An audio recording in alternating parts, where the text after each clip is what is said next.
Hi, Crystal.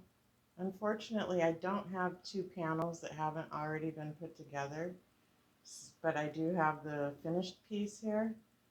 So if you can see, this is one panel here and one panel there, and it's folded in half. And I put a stitch marker on each side at the fold.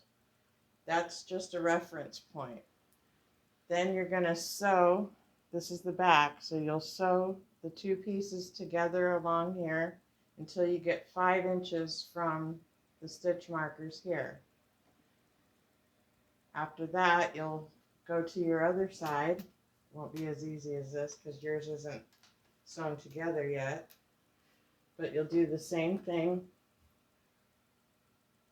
and make sure that your stitch markers are in the same place. And then this is your front, and you will sew the two panels together to about 11 inches from your stitch marker, or wherever it's comfortable you think for you, because this is going to be the front. And then when you're done with that, you're going to sew the sides up.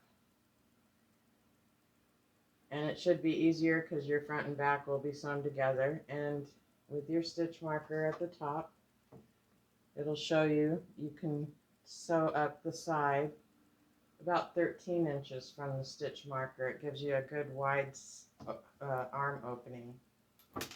And that's it. It's not a real difficult thing to put together. And I used the mattress stitch.